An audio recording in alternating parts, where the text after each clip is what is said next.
Hello, I'm actually making this video in furtherance of my last video which I uploaded a few minutes ago.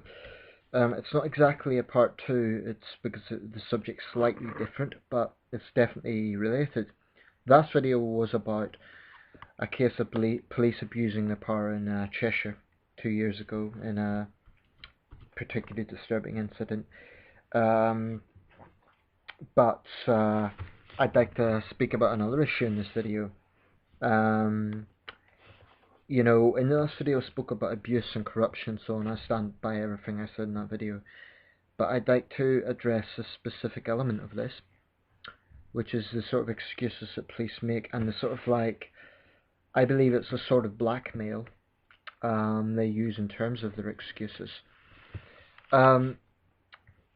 Firstly, I don't want anyone to think that I'm ignorant about crime or sympathetic to criminals.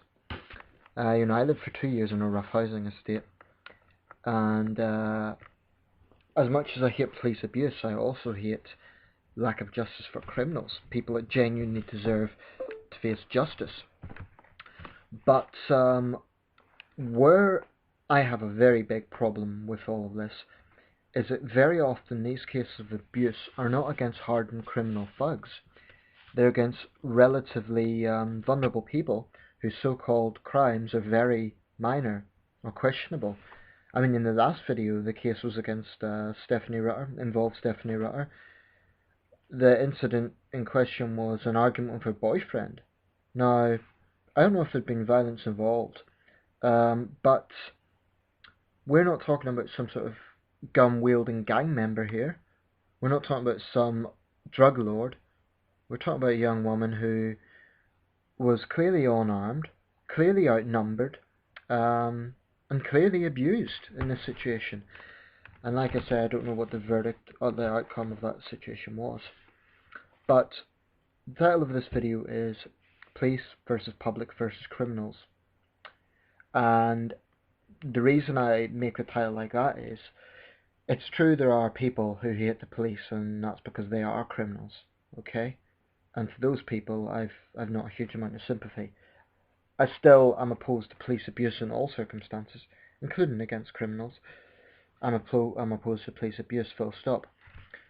But the police often use a sort of blackmailing language whereby they'll be like, if politicians raise the issues, or if members of the public raise the issues, they'll be like, oh, you're undermining us. You're putting us in an impossible position. That's rubbish. No one expects police to basically do everything. No one expects the police not to face a challenging job. You know, no one says the police have an easy job. I fully recognise that. But is it too damn much to ask that they protect members of the public whilst not abusing their power? And they use this sort of blackmailing technique, well, and their apologists use this technique whereby they'll say, oh, but if you're in trouble, you'll call the police. Now, I have a few responses to that. Firstly, by law, you cannot take the law into your own hands. So if I'm harassed by a criminal gang, I can't take the law into my own hands, because, you know, if I get into a fight with those guys, then the police will just arrest me, because it'll be an affray. That's what they would see. So the public can't take the law into their own hands, and I don't think they should. I don't think that's a healthy precedent. So the public should be able to trust the police and go to the police. To the police who are whinging about that and saying, oh, you're putting us in an impossible position, you chose to become a police officer. You chose to take on that responsibility. And that you are in a position of responsibility. Your job is to take on crime, not abuse your power.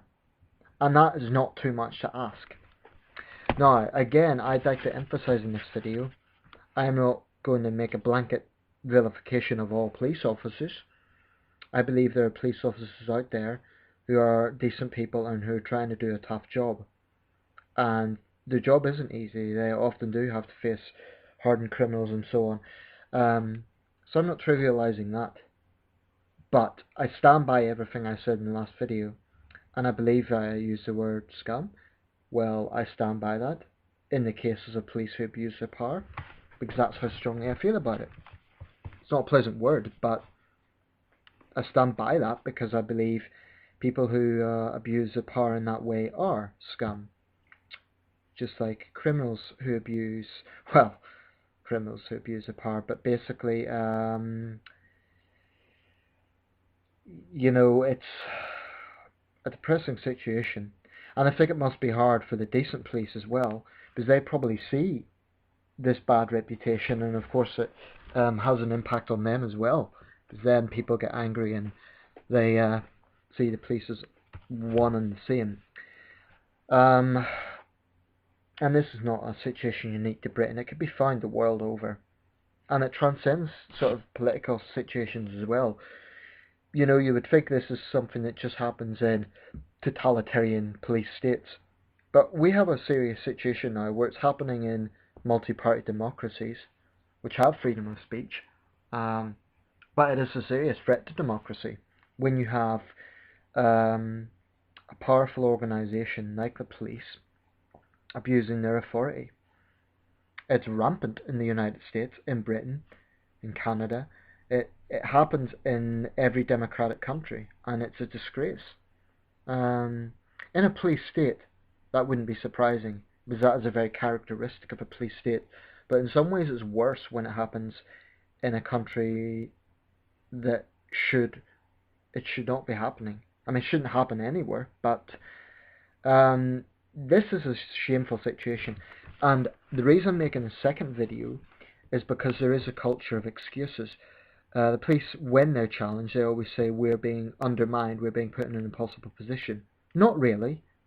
No one's undermining the difficulty of their job.